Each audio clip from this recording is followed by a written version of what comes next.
My, my name is Michele Bolton. I'm a professor emerita in the College of Business at San Jose State. I sometimes think I should have been a professor of literature, but I've kind of done that on my own. I'll be interviewing our author today, Esha Chhabra. Before I introduce her, I just want to welcome you to the webinar hosted by IBPW, which has been around for 30 years, Indian Business and Professional Women, of course.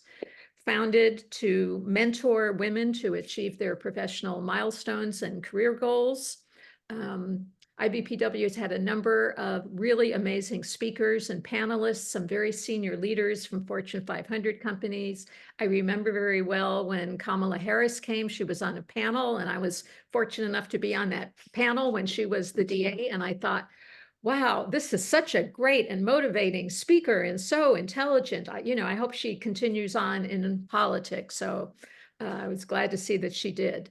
So it's been 21 years since IBPW has been hosting book discussions with Silicon Valley Reads. And I really want to thank Deepka and Reed. Deepka Lalwani is on the advisory board of Silicon Valley Reads, and of course, Reed Myers is their director. So thank you for your wisdom and your support in bringing our authors together. I'm going to introduce the speaker, and afterwards we'll get started. I'm going to be asking some questions, and we'll have kind of a conversation back and forth, although I am not the expert on this topic. So I'm going to specialize in questions, and Esha, you're going to supply answers. The book, of course, Working to Restore, Harnessing the Power of Regenerative Business to Heal the World. I found it fascinating. And of course, it took a journalist to create this work. Esha has been a writer and journalist focused on global development, the environment, and business for over a decade. Her work has appeared in the New York Times, The Economist, The Guardian, the Forbes, The Washington Post, Fast Company, Wired, and even more. She goes beyond greenwashing, which she can talk about, to determine if companies are really pushing the needle and doing something real. Her work has been supported by the UN Foundation and also the Pulitzer Center in Washington, D.C. Esha is a graduate of Georgetown University and the London School of Economics and Political Science. Born in Delhi, she now calls Southern California her home. So I'll go ahead and do questions. We'll probably go about 30 minutes or so, and then we'll take questions and answers. And if there's something while she's speaking you really want to ask, maybe put it in the chat. So Esha, should we roll? Yes, please, fire away. Okay. First question, I think, is what is everybody always wants to know, how, when, and why did you decide to write this book? This book is a culmination of almost 10 years plus of reporting. So to go back a little bit, I graduated from Georgetown amidst the recession in 2007.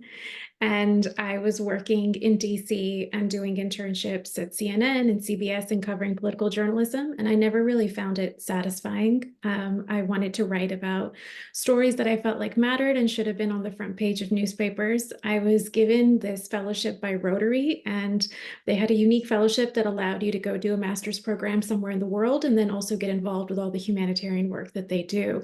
So I chose to go to London, but also I spent about a year in between helping them with the polio eradication effort that they were so deeply involved with. So Rotary worked with UNICEF, WHO, the Gates Foundation, numerous partners. And I spent a lot of time in my birth country, India, which had a very robust polio program at the time, spending time with health workers, going door to door, helping vaccinate children, understand how global health works on the front lines. And it was at that time that social innovation and social entrepreneurship was really beginning to flourish, especially in East Africa and in South Asia. Those were the two major sort of markets. And so I saw these really unique business models in addition to traditional development, where people were building a business that had some kind of, do good or social impact at its core, but it was a business. It was not a nonprofit. So it was this hybrid model. And that really interested me. And so I started writing stories about these individuals and their companies, whether it was low-cost prosthetics or it was microfinance or, using rice husks to turn into energy. I mean, there were some really innovative programs happening, and started pitching it to editors back home in the US and in the UK. And I was very, I think I was lucky. I was there at a time when our emails, our inboxes weren't entirely flooded. And so editors were still reading emails. And they gladly took some of these pieces and they started getting coverage. And then I realized that there is a different type of journalism that we can do if we want to, which is to write about solutions. And that led me down this road of seeing social enterprise evolve into corporate social responsibility, then sustainability, then purpose-driven companies, and now this whole regeneration movement. So when the book came about, it was 2018, actually, by the time that I was working on it. And I really wanted to write something that was just a series of case studies. I mean, I'd seen a lot of books that were really great, but they were written by just one entrepreneur about the story of their business, or they were environmental books that kind of told us everything that was wrong with the world, but we didn't really see as many solutions in it. So I wanted to create something that was a bit of a hybrid in between. And that was the idea for the book. I wanted to resonate with young college students. I wanted to resonate with, entrepreneurs that are early on in their careers, and then also people who might be working in corporate and are looking at, well, how do we rejig what we're doing, at a larger organization to maybe include some of these aspects if we can't include all of them. So that was the intention of the book. And then I spent 2 years traveling and meeting all the entrepreneurs and seeing their work firsthand. And then slowly it came out. I mean, we had a pandemic in between, so there was a slight delay, but that's been the culmination of the book. And that's why the title is Working to Restore, because I felt like there's this imbalance that we created, and all the entrepreneurs that I talked to would talk about restoring an imbalance that they saw either in society or in the environment that they worked in. And so that's where we, came up with that title, the publishers and I. That's great. So I think in many ways you've defined a restorative enterprise, and we had talked about the possibility of you showing a video. I don't know if that's something we can still do today or not. Yeah, I can definitely pull that up. I'll just need a minute.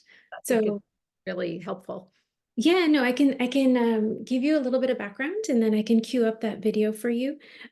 So this term regenerative, it's really being used a lot now widely everywhere. And what the heck does it mean? And the challenge is, to be honest, it doesn't have a one definition. Everybody's kind of defining it slightly differently. But it came into the lexicon really in 2018 when people started using it in agriculture. So in the US and in the so-called sort of Western world, we've drifted towards an industrial monocrop agricultural system, right? And so we grow one or two crops at scale.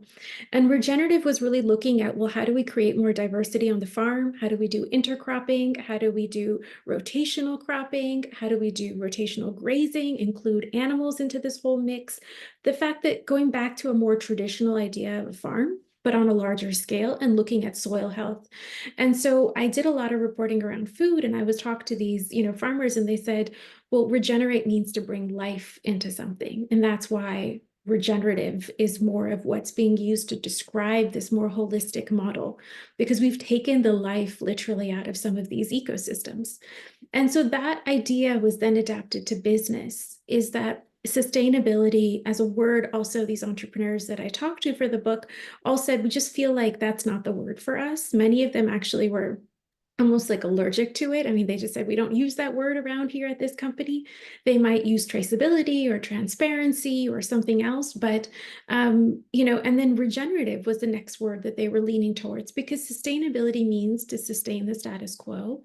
And regenerate, like I said, is to bring life into something. And so to help it evolve and grow and flourish. And so that's how that term came into being. I'll cue up a little video. This is a video that I and a filmmaker, we went down to see the supply chain of a really interesting company called Veja, which is a sneaker brand. And they started in Paris over, I want to say 15 to 20 years ago now, with less than 10,000 euros. So really interesting of when they started, these two French gentlemen. They didn't know anything about the fashion industry, but they had worked for some mission-driven companies, and they had seen that already supply chains in the world were a little lopsided. So they said, we want to make a sneaker, and we want to make it as ecologically and as ethically as possible.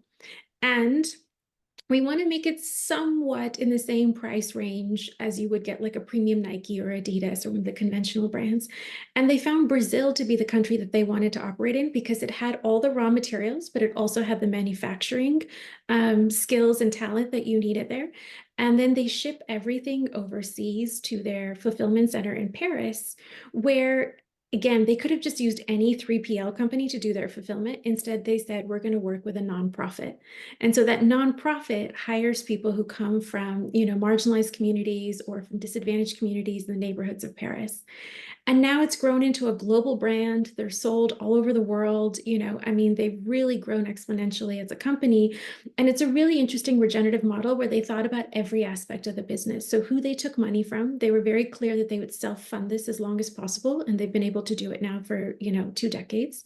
They thought about who they're employing. So every step of the supply chain, they're thinking about who are the people that we're working with, the community, and then, of course, their environmental footprint. And you'll see a little bit of the story of how they source rubber from the Amazon and how that's been able to create an economy in a place where usually people are drifting towards cattle or timber, which are more extractive industries.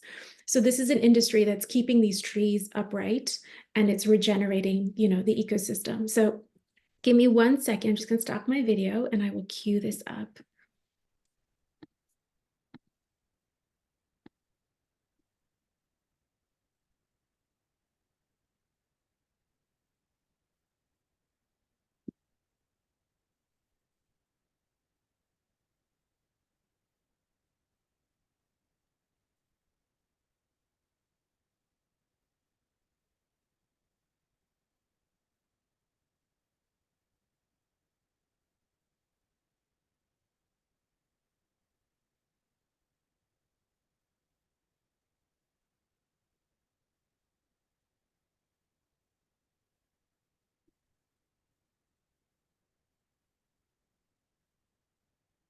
Let me share my screen.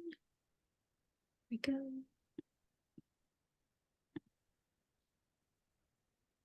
There we go.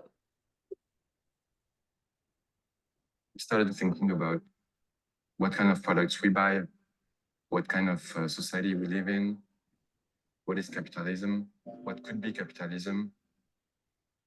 We wanted to create a product that was different, that was made differently, with a lot of principles inside.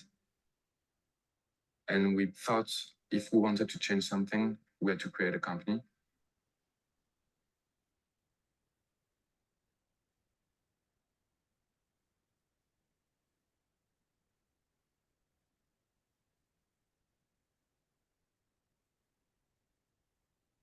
Sneaker was the product that crystallizes a lot of society problems. The big brands are lowering the cost of production in very poor countries with raw materials that are not ecological at all. That's why we started something different. We are in the state of Acre in Brazil, where we buy the wild rubber. And we're following a seringueiro, a guy who is scratching the trees to take the rubber without damaging the tree, of course. It's most ecological rubber on the planet because it comes directly from the forest without chemicals.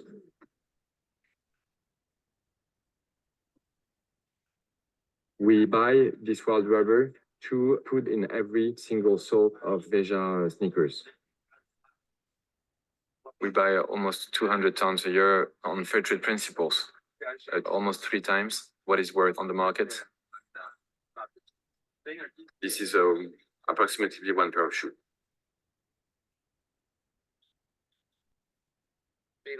Opa.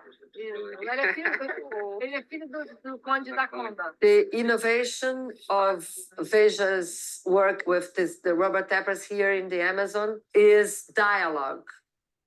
Hoje nós temos a borracha, ele é fundamental para a gente dar uma resposta para o não desmatamento da floresta na Amazônia.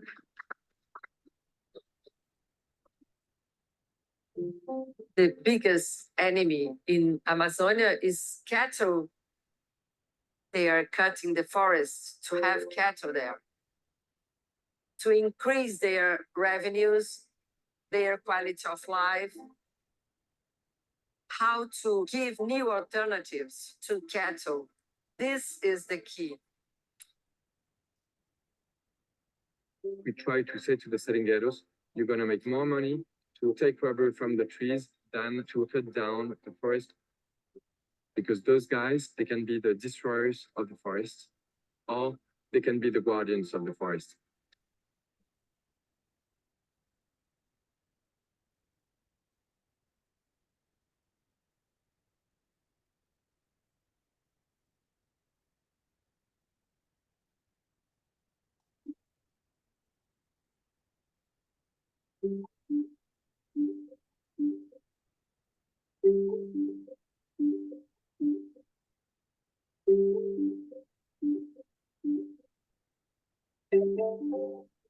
We chose to produce in Brazil because of the conditions of the workers, the rights of the workers.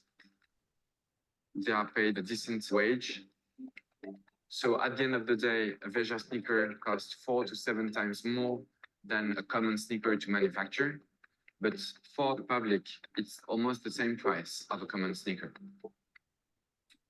The big brands put a lot of resources into the marketing, but we refuse to do any advertising. We decided to put all the resources into the product. So the price of Veja is the real price of the shoes. The beauty of something is not only its aesthetics, it's also the idea of the thing that you are looking at. The concept, the way it was thought, the way it was built. It's the whole process that you receive when you look at something.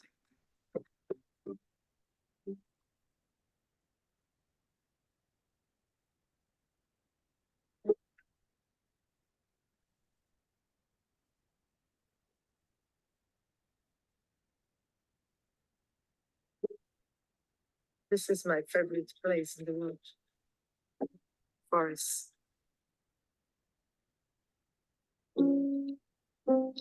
Magical. This tree has been cut for 100 years and she's still here. It's like a mother that gives us the milk to maintain people, to maintain the forest, to maintain the climate for the health of the world.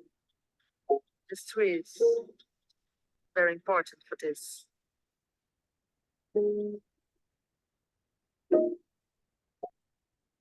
Veja started like an adventure. All our friends, they say, yeah, you're crazy. You're setting up a sneaker brand. It's so difficult. You don't know anything about the fashion industry, the sneaker industry. But we had an idea, and I think we had the power of conviction that through business you can actually make a difference on people's lives.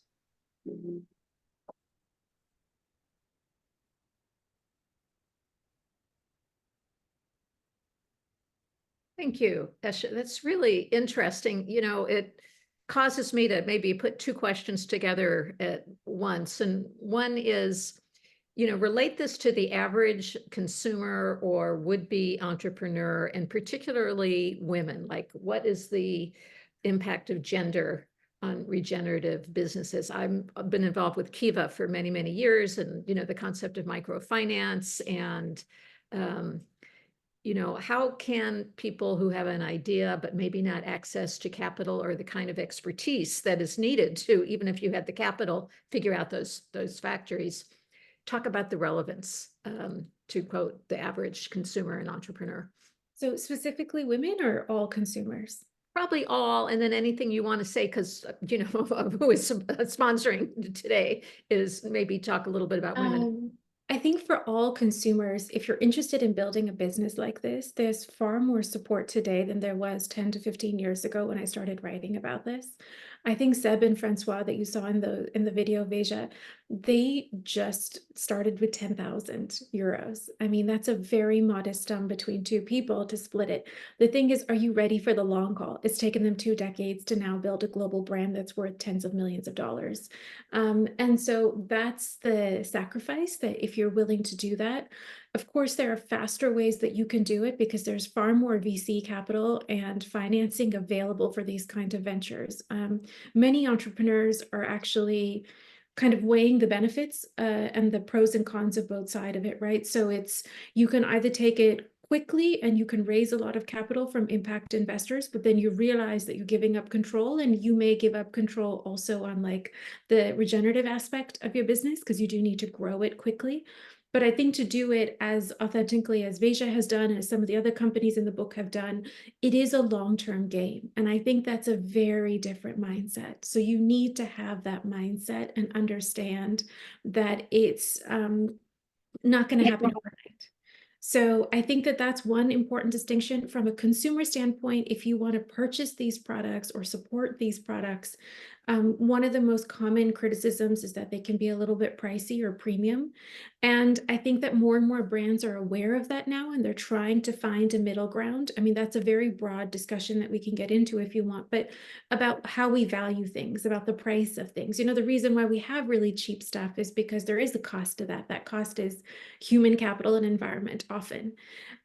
So I think that there's a company called TerraThread as well that you can look up, which is also featured in the book. They decided to just focus on backpacks and like totes and work bags. But they said, we want to make it in line with like a Fall Raven or a JanSport or whatever your conventional brand might be to compare.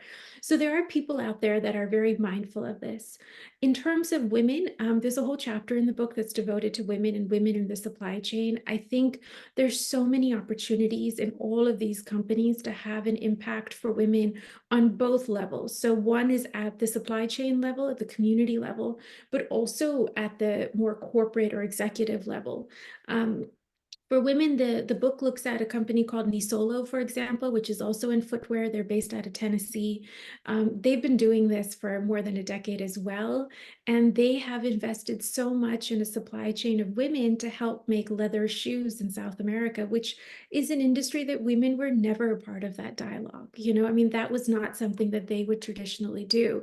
And they took the money and the time to really train those people and help these women. And it also then means that you're going to help not just an individual woman, but also often all the other issues that come with her household, right? Because they will need to take extra time off to look after their families or look after elderly folks in their families. So it comes with all of that, but it can be done. I mean, there's examples out there of companies that are doing this that can be done. In agriculture, it's actually really interesting. So the book looks at, a cooperative in Nicaragua, which is primarily based on the work of women and led by a woman. But I also did a lot of traveling in the Himalayan region of India.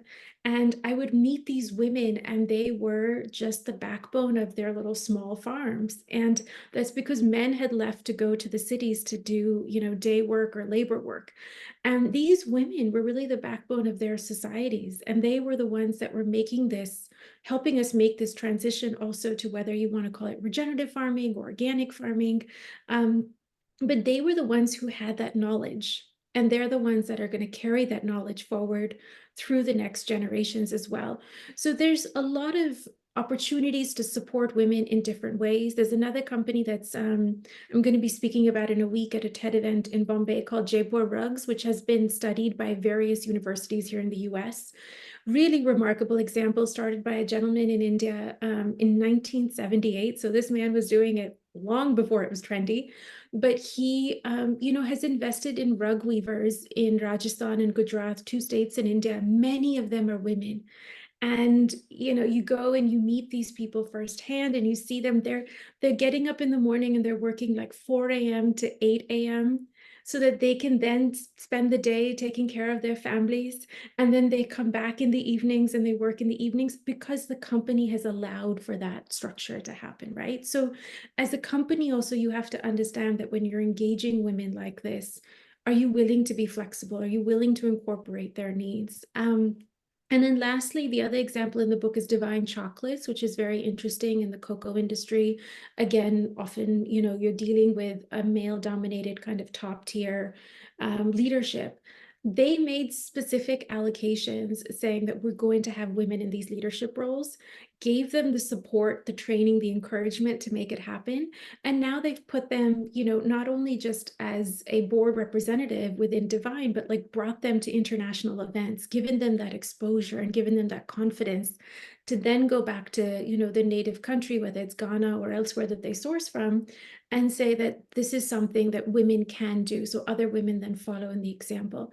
So I think there's a real opportunity in all of these regenerative businesses to support female communities throughout the world in very different ways. So a couple of questions follow up from that, and then Yeah. we'll put some of the questions in the chat. And I didn't put this on our agreed upon list originally, but I'm really interested. You talked about cooperatives, and it just occurred to me that, and I can't think of the name of them. I know in many cultures, I know in China, a group of people get together and they are giving money every month for what some other member of the collective may do ultimately to start a business. And so it's sort of like a private loan group or cooperative. And I'm not aware that we have a lot of that in this country. We're very, quote, individualistic. We're not, some minute amount of workers are involved with unions. What would have to happen for the sort of financial system to go to more non-traditional ways of funding like that? So that's, I think, the ultimate $1 million question. And that's the question that everybody's asking is, okay, well, if a handful of companies can do it, and maybe there's about, if we were to look at B Corps as a reference, right, there's maybe about 7,000 or 8,000 B Corps in the world. It's still a drop in the bucket when you think about it. So how do we get this to scale? I think the fundamental challenge is that when you are dealing with publicly traded companies, their focus is on growth and maximizing profit. We haven't seen a successful example of a regenerative company. We have seen some of them become B Corps, and that's been contentious. We've seen some of them try, and they've had to, realign their leadership. The CEO that was there was replaced or whatever. We haven't seen that successful model. So with this book, I actually decided to shift my focus and say, okay, that is an issue, and we know that. And a lot of the world is focusing on trying to fix that issue and bring awareness around that. But there's also millions of small to medium-sized companies, right? And I actually did a piece for this for Time just before the holidays, looking at speaking to the International Labor Organization and looking at the potential of this huge sector that we just kind of overlook, especially when we talk about climate change. We like to sort of pick out the bad players that are the big ones, right? So whether it's a McDonald's or an ExxonMobil or a Cargill, those are the names that get thrown around. But there's so much potential for small to medium-sized companies, and small, the interesting thing is the ILO told me there's no definition of a medium-sized company actually in the world. So it can be as small as 50, or it could be as small as like 300 or 400.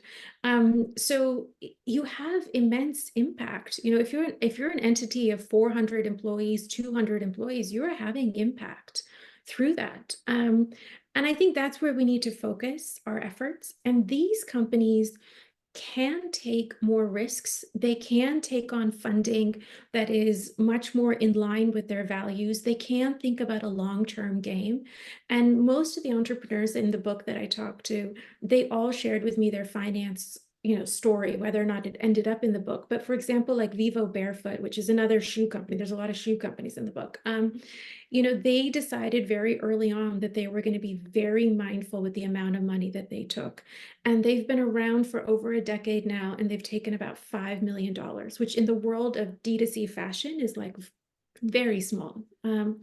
And the reason they did that is because they wanted to build the company on cash flow. So much so that Galahad, he shared with me that he said, when I went to the bank and I, was talking to my banker about the business, the banker said, like, it's kind of strange, the model that you're doing this on. He goes, you mean the old school model where we just like sell product and then use that money to keep scaling the business quietly?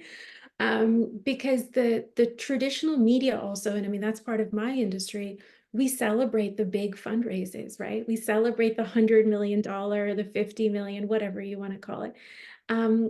But with that comes some real challenges. And can you be as true to your values when you have that pressure to scale and to maximize profit? So it's a nuanced answer. It's a complicated answer. There is no straight shot to it. I wish there was a large company that had done it that we could all point to and say, you know, follow them, but we haven't seen that yet.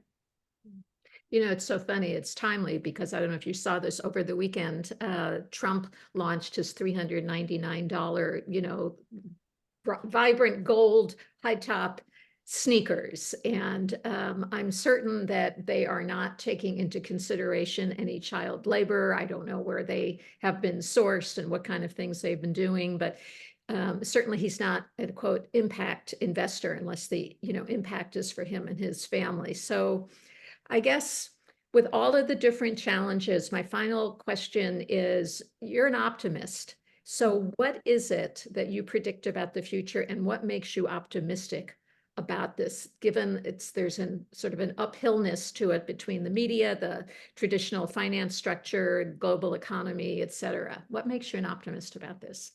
Well, I mean, just in my own life, I am what my friends and I, we jokingly call, you know, geriatric millennials. So we're in our mid to late 30s now. And just in our own lives, we've seen this conversation evolve so much in the last 10 years. I mean, 10 years ago, if I went to an editor with a story of writing about social enterprise, they could probably name like the 3 or 4 journalists that would cover this space. And I was one of them. Now it's such a mainstream topic that's being discussed. And I think the scrutiny is great. Like when I read stories in The Guardian and places where people dive into, is the fair trade certification valuable? Is organic really doing what they want? I think it's great because we need to have these conversations. Like the discussion that's been going on with carbon credits and carbon offsets, it's actually helping companies realize that like some of these benchmarks that they had set that by 2025, we want to be zero waste or we want to be, you know, carbon neutral, they're having to retract that. And I think that's actually brilliant. They're having to now realize that, you know what, there's more to this and we need to dig deeper. So the evolution has shown me that yes, there is interest.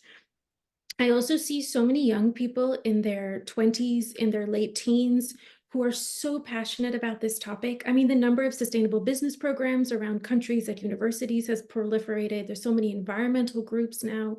So I think it's only going to grow with time.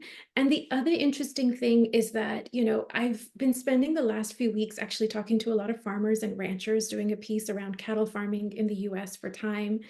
And I asked them, why did they look at regenerative ag? Like, why did they think about shifting their practices away from traditional monocropping kind of systems?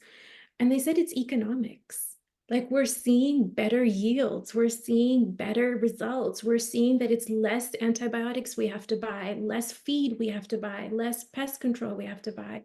So I think fundamentally that's an important part of this, is that it has to work financially, because at the end of the day, it's a business, right? But as that awareness starts to grow and the ripple effect either in the agricultural community or the business community or fashion community, I think that that will start to become more the norm. A lot of these larger companies also that I've talked to, they've said, you know, like, look, if we don't have coffee growing in these regions, what are we going to do 20 years from now? It's really affecting their supply chains. So they're waking up to that reality. And I think that gives me hope that hopefully we will get down to some really genuine impact at the grassroots level and get beyond the sort of glitzy marketing campaigns and things that we've seen. Yes, performative, well, the greenwashing. So I Yeah. think great question from one of our participants. This conversation is so impressive. I was always conscious of environmental sustainability. My 2 daughters are very aware of where they buy their products from, and that has opened my eyes, made me aware of whether companies are ethical. Is there a resource for where to look for a list of ethical and sustainable companies? What is a good resource? I think that's a wonderful question. I think I might have to build this platform because I've been asked this question so many times, and I wish there was a clear-cut answer. I mean, look, I think the Environmental Working Group is doing some great work, so start there. They have addressed food, they've addressed beauty, they've addressed household products. They're really looking at the reduction of chemicals, of PFAS, of all of these kind of things that we're now becoming more and more aware of and how they impact our environment, but also our health and our endocrine systems. I would say go there. I would say B Corp is not bad. It's not flawed completely. I think B Corp is a good resource to start with. You know, at B Corp also, if you really want to get into the nitty gritty, you can look at the score. So the ones that are on the higher level, you know, about around 100 or so, that means that they're really thinking about every aspect of their business. There's a new certification. It's not perfect, but I think it's interesting what they're trying to do called the Regenerative Organic Alliance. And Sorry. that is out of Regenerative Organic Alliance that is out of Santa Cruz, California. It was started by Dr. Bronner's and by Patagonia. And, you know, their philosophy is like, can we consolidate the social aspect and the environmental aspect of certifications into one certification called ROC? And the idea there is that the company would have to already be organic and already be practicing regenerative practices at the agricultural level, but also have either fair trade or fair for life, one of the other social certifications. So can we sort of simplify all the certifications that are now showing up on products? And ROC is trying to do that. So I think that's another one. But I think the other thing is also if you are unsure of a product or a company, write to them. If you have questions, write to them. The ones that take the time and send you a detailed response, they know their stuff and they're probably trying their best to do it. I think that and it's such a good thing for entrepreneurs also to hear from consumers because they want to know, what are you paying attention to? Do you care about our values? I ask the companies that I speak to all the time, do you think people are buying your products because of the values, or do you think they're just buying the product because they like the product? And I would say still like about 80% of people are buying it just based on the product. So you have to lead with the product first, like the product has to perform. And then there's that social element, which might be the deciding factor for a discerning consumer who has a bit more disposable income to say, I'd like to spend a few extra dollars and support this company instead. So I think those are some places that you can start looking at. But this is a good question. I think I need to compile a more comprehensive answer for this. May I just add one thing, Michelle, if you don't mind? Yeah, so I have daughters 26 and 30, and they are just so, I mean, I thought I've been in the field of environment for last 30 years, but they have taught me things in the last 5 years that I didn't know about.